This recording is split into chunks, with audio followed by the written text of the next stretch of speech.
여기서 중요한 말은 그냥 근대화가 아니라 식민지 근대화거든요.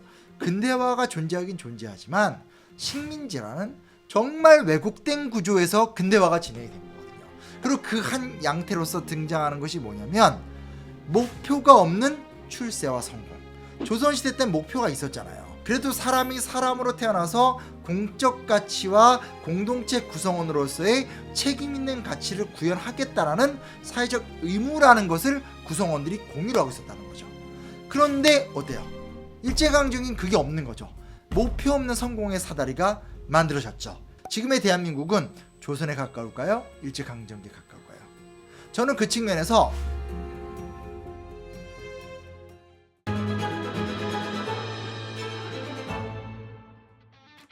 안녕하세요, 심용환입니다. 아유, 올해도 벌써 이제 6월 중순이야. 어떻게 올해 저 대통령이 나이를 좀 깎아주셔서 행복했는데 저만 그런 기분 갖고 계신 거 아니죠? 네, 참. 요즘에 양극화가 지금 너무 심각해지고 있는데 어떻게 우리 심쌤은 어떻게 생각하시나요?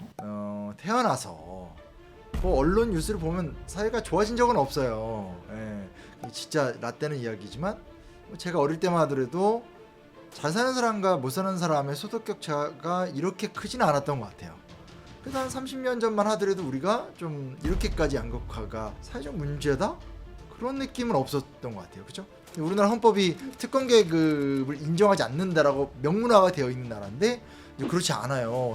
현실적으로 봤었을 때 같은 동네에 있더라도 아파트에 사냐 빌라에 사냐, 같은 아파트더라도 LH냐 아니냐 뭐 이런 걸로 막 나뉘잖아요. 그래서 오늘은 과거에 조선시대 때나 뭐 일제강점기 때 이럴 때 기득권층이 어떻게 형성 변화되었는가 이런 얘기 한번 좀 해보면 날카로운 시대인식을 좀 가져볼 수 있는 시간이 되지 않을까 해서 주제를 하나 갖고 왔습니다.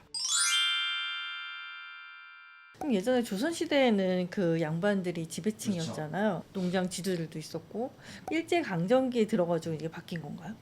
맞아요. 그러니까 그게 냉정히 따지면 일제강점기 기간이 길었다라는 거예요. 그리고 일제강점기 때의 영향이 있었다는 거죠. 최근에 이제 좋은 연구 하나 나왔어요. 한양대 명예교수님이 박찬승 선생님이 전남 지역의 사회사라는 걸로 이제 2권의 책을 쓰셨죠. 핵심이 뭐냐면 전통사회와 일제강점기 때 많이 바뀌었다라는 거예요.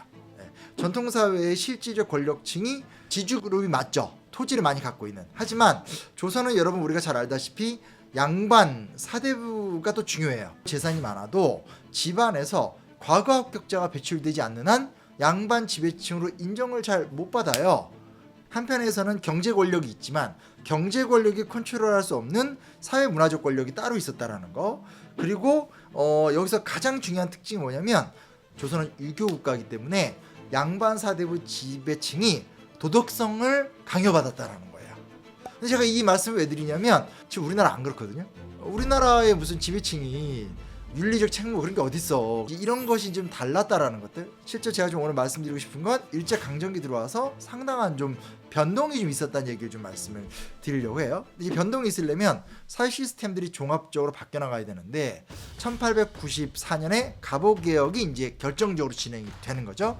갑오개혁을 통해서 이 재판권은 아예 이제 군수의 권한에서 분류가 돼서 이제 재판소, 사법부로 이전이 됩니다. 그리고 각 군에는 순검을 두어서 중앙 경무청의 지휘 감독을 받아요. 1906년이 되면 조세 징수권은 세무서로 이관이 되고 이러니까 원래는 조선 후기 때 특히 숙종 때부터 정조 때까지 조선 후기에는 수령층의 권력이 되게 강했어요. 이게 다 없어지면서 사실상 이 향촌 사회가 공동화 현상이 일어나기 시작을 한 거예요. 그래서 각각의 지역들 속에서 힘의 공백이 생기게 됐다라는 게 첫째 있는 거고요. 두 번째는 이제 일제 강점기로 들어가면서 조선 총독부가 아예 군현을 대대적으로 다 바꿔요. 그래서 12부 229군으로 재편을 하게 되고 드디어 여기에 면장이라는 이 어떤 직종이 영향력을 발휘하기 시작해요.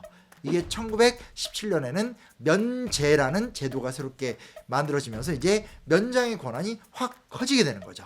그 지역의 어떤 행정을 처리하는 전문직이 새롭게 등장했다라는 것은 일제강점기 들어와서 이제 새로운 변화가 시작됐다라는 거고, 그런 마을 이장의 원형이 이제 면장에서부터 시작이 된다라고 좀 볼 수 있습니다. 물론 군 단위도 좀 중요합니다. 청년단체라든지 신간의 지회 등 주로 이제 변혁적 운동을 하는 사람들이 군 단위로 많이 모인 거예요. 그러니까 무슨 얘기냐면 지금 사회 시스템이 바뀌는 가운데 1920년대 이후부터는 우리가 전통적으로 생각하는 지역의 양반 유력자라는 개념은 아주 위축되기 시작을 하게 되는 거죠. 30년대로 들어가면 면에 대한 지배 체제가 어느 정도 확립이 됐다고 생각하니까 면협의회라는 걸 만들어요. 면협의회를 만들고 거기서 선거를 해요. 그러니까 지역 유지들이 출세하기 위한 명예직으로서 제한선거제가 진행이 된 거죠. 요 면협의회 선거에 안 붙더라도 학교 평의회, 수리조합, 군농회, 금융조합, 산림조합, 어업조합, 축산조합, 번영회. 그러니까 무슨 얘기냐면 그 사람들을 실제로 당시에 유지라고 불렀어요. 지금 이게 굉장히 중요한 게 뭐냐면 지금도 우리가 지역 유지 이런 말 쓰잖아요. 근데 이 유지라는 단어가 일제강점기 때 생겼다는 거예요. 그러니까 여기서 우리가 좀 구분을 해야 되는 게 조선시대 때의 유지라는 것은 유학사상, 과거시험, 그리고 유학사상이 갖고 있는 독특한 규제력, 염치, 이거를 전제로 한 실질적인 경제적 위계관계가 있었겠죠. 또 권력관계도 있었고. 근데 이게 그대로 내려온 게 아니라 그게 완전히 파행이 되는 상태에서 지역에서 성공한 사람들이 말 그대로 이렇게 명예직으로서 그렇게 등장했고, 유지란 단어 자체가 일제강점기 때 등장했다. 흥미롭지 않나요? 그럼 그때 당시에는 유지가 돼야 이제 출세길이 열린다는 말씀이신데 뭐 그러면 특정 지역을 좀 기준으로 좀 설명을 좀 해주시면 좋겠어요. 네, 이제 아까 제가 박찬 선생님의 이제 책을 인용했지만 거기 목포 쪽 얘기가 잘 나와요. 그래서 제가 그 얘기를 좀 많이 말씀을 좀 드리려고 하는데 1897년에 이제 고종이 개항을 좀 주체적으로 해봤지만 이게 이제 좀 뜻대로 좀 안 됐죠. 청일전쟁 이후에 일본인들이 계속 이제 우리나라에 들어와서 장사를 하려고 하는 거니까 목포를 우리가 좀 주도적으로 개항을 해서 관세에 좀 이득을 보자.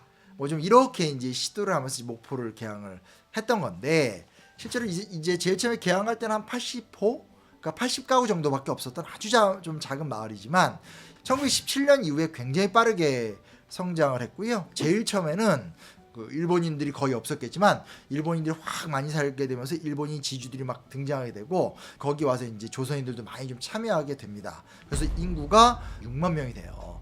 당시엔 전국 6위예요. 확 도시가 이제 팽창을 하는 거죠. 대표적인 사람이 이제 우치탄이 만페입니다. 이 사람은 1910년에 조선으로 건너와서 목포에 자리를 잡아서 미국 쌀과 면화 무역을 통해서 돈을 벌었어요.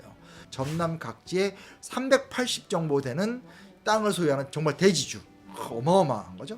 이 사람을 필두로 해서 일본인 막 지주들도 막 들어오고 농업회사도 진출하면서 자기들끼리 이제 단체를 만들죠. 그게 이제 목포 농담회라는 단체가 만들어지게 됩니다. 그리고 이제 이런 과정 속에서 조선인들 중에서도 이제 성공하는 사람들이 있어요. 가장 유명했던 사람이 이제 문제철이라는 사람. 암태도 소작쟁이라는 사건 때문에 좀 악명을 떨쳤던 사람인데 이 사람이 이제 땅이 한 600 정도 갖고 있었고, 근데 이게 정보라는 느낌이 거의 감이 안 오고 이걸 평으로 환산해봤자 우리가 느낌이 안 오는데 49년에 우리나라 농지개혁할 적에 3정보 이상의 땅을 다 해체시켜 버렸어요. 그럼 무슨 얘기냐면 자영농이면 한 3정보 정도 갖고 있으면 먹고 살만 하다라고 얘기한 거니까 이 사람들은 뭐 지금 몇백 정보에 몇천 정보가 되는 거니까 그냥 오직 농업 경영을 통해서 새로운 유지가 등장하는 경제주의의 시대가 열린 거예요. 그러니까 경제가 발전하면서 어쨌든 식민지 근대화가 되는 것 같기도 하고. 그렇죠. 네. 그러면 이제 공업도 발전하지 않았어요? 맞습니다. 1930년대 때 목포는 진짜 호남 제1의 공업 도시다라고 불렸어요. 근데 그 중에 대표적인 게 조면업인데 면화에서 이제 씨를 빼내는 작업이 좀 핵심이라고 하고요. 고무공업 같은 경우도 굉장히 많이 발전해서 고무신, 타이어, 완구 이런 것들 산업이 발전하면서 회사도 들어서게 되고요. 근데 이제 1년에 한 45만 켤레를 생산하는 200명 정도 되는 규모의 회사다. 그러니까 지금은 이제 200명 하면 이게 뭐 그렇게 큰 기업이 아닐지 모르겠지만 당시에 이제 엄청난 기업이고요. 일본인 자본가들은 주로 정미업, 쌀, 전기공업, 조선공업, 양조업 쪽에 많이 투자를 했고요. 조선인 가운데서 이제 김상섭이라는 사람이 상당히 좀 유명했고, 동아고무공업 주식회사, 목포 양조 주식회사 사장을 역임했고, 세 차례에 걸쳐서 도평의원이 되었고, 나중에는 중추원 참의가 됩니다. 중추원 참의는 최고의 명예직이고 아주 그 명실상부한 친일파. 왜냐하면 중추원이 이 총독부 자문기관이거든요. 누누이 말씀드리지만 더 이상 무슨 유교 교육 그런 거 없습니다. 사업에서 성공하는 거예요. 그래서 이제 지역 유지가 되는 거고 그 지역 유지가 되는 사람들이 선거를 통해서 더 높은 데로 올라가게 되면서 일본의 고위 관료들하고 또 이렇게 접견하게 되면서 권력을 쥐게 되는.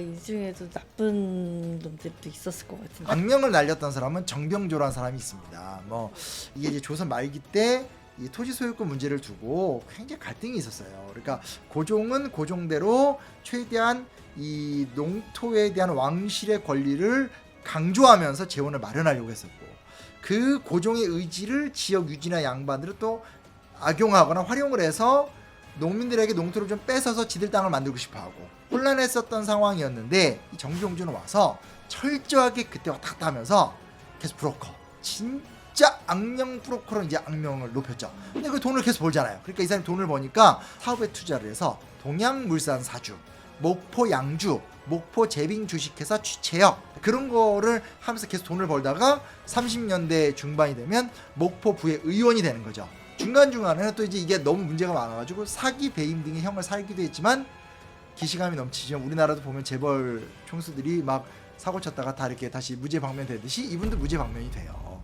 여기서 중요한 말은 그냥 근대화가 아니라 식민지 근대화거든요. 근대화가 존재하긴 존재하지만 식민지라는 정말 왜곡된 구조에서 근대화가 진행이 된 거거든요. 그리고 그 한 양태로서 등장하는 것이 뭐냐면 목표가 없는 출세와 성공. 조선시대 때 목표가 있었잖아요. 그래도 사람이 사람으로 태어나서 공적 가치와 공동체 구성원으로서의 책임 있는 가치를 구현하겠다라는 사회적 의무라는 것을 구성원들이 공유를 하고 있었다는 거죠. 그런데 어때요? 일제강점기는 그게 없는 거죠. 목표가 없는 출세와 성공을 통해서 이것만 많이 벌면 되는 거고 한 번 벌고 나면 요거 많이 번 사람들끼리 리그를 만들고 다시 그 유지들 중에서 중앙 권력과 이렇게 맞대어서 올라가면서 목표 없는 성공의 사다리가 만들어졌죠. 지금의 대한민국은 조선에 가까울까요? 일제강점기에 가까울까요? 저는 그 측면에서 일제강점기가 오늘 우리에게 영향을 현재적으로도 주고 있다고 생각합니다. 우리가 진짜 일제강점기 싫어하잖아요. 대부분의 국민들이. 그리고 우리가 그걸 뛰어넘고 싶어 하잖아요. 뛰어넘어야 할 만한 전 여러 가지 이유가 있다고 생각해요. 근데 그중에 이제 뭘 뛰어넘어야 되는가? 저는 일본인들이 남기고 간 잘못된 문화를 극복하고 가치 있는 삶을 사는 것. 그게 되게 좀 중요하다는 생각이 들고요.